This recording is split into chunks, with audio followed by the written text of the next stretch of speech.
राजा रघुवंशी की मौत के रहस्य ने पूरे देश को हिला दिया है।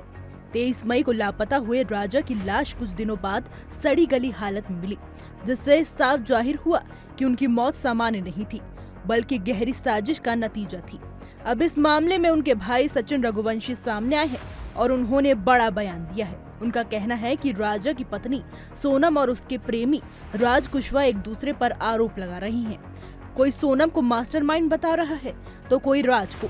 सचिन ने स्पष्ट कहा है कि दोनों ही पुलिस और प्रशासन को गुमराह कर रहे हैं और असली सच छिपा रही हैं। सचिन रघुवंशी की मांग है कि इस मामले की सच्चाई सामने लाने के लिए सोनम और राज दोनों का नार्को टेस्ट कराया जाए। उनका कहना है कि नार्को टेस्ट से ये साफ हो जाएगा कि असली मास्टरमाइंड कौन है और इस साजिश में और कौन कौन शामिल था। उन्होंने ये भी कहा कि अगर इन दोनों की सच्चाई सामने आ जाती है तो उन्हें ऐसी सजा मिलनी चाहिए जो उन्हें जीवन भर याद रहे, यानी उम्र कैद से भी 2 गुना कड़ी सजा, ताकि उन्हें समझ में आए कि उन्होंने किसी की जिंदगी को कैसे बर्बाद किया है। इस हत्या का मामला सिर्फ एक प्रेम प्रसंग या पारिवारिक विवाद तक सीमित नहीं है, बल्कि इसमें सुनियोजित साजिश की बू आ रही है। मेघालय के ईस्ट खासी हिल्स के एसपी विवेक सीएम ने यह भी बड़ा खुलासा किया है। उन्होंने बताया कि राजा रघुवंशी की हत्या की साजिश उनकी शादी से पहले ही इंदौर में रची गई थी। इस साजिश का मास्टरमाइंड कोई और नहीं बल्कि राज कुशवाहा है, जो सोनम का प्रेमी भी है।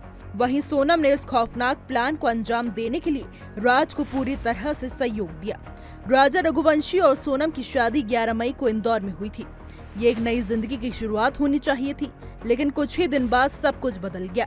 शादी के कुछ दिनों बाद ही दोनों हनीमून पर चेरापूंजी गए थे, लेकिन 23 मई को राजा अचानक लापता हो गए और बाद में उनकी लाश मिलने से पूरा मामला एक मर्डर मिस्ट्री में तब्दील हो गया। अब ये सवाल उठता है कि क्या ये शादी केवल एक दिखावा थी? क्या सोनम ने पहले से ही राज के साथ मिलकर राजा को खत्म करने की योजना बना ली थी? और अगर ऐसा है तो इस योजना में और कौन कौन शामिल था? क्या इस पूरे घटनाक्रम में कोई और भी चेहरे हैं जो अभी पर्दे के पीछे हैं? इस केस को लेकर लोगों में गुस्सा है और परिवार न्याय की मांग कर रहा है।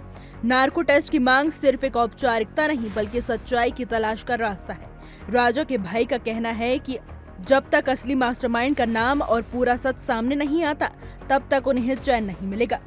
अब देखना ये है कि प्रशासन इस मामले की जांच को कितनी गंभीरता से लेता है और क्या सच में दोषियों को वो सजा मिलती है जिसके वो हकदार हैं। जनता, परिवार और देश सभी की निगाहें इस केस पर टिकी हैं और उम्मीद है कि जल्द ही सच्चाई सामने आएगी। हमारी आज की रिपोर्ट में बस इतना ही। कैसा लगा आपको हमारा वीडियो? कमेंट करके जरूर बताइएगा।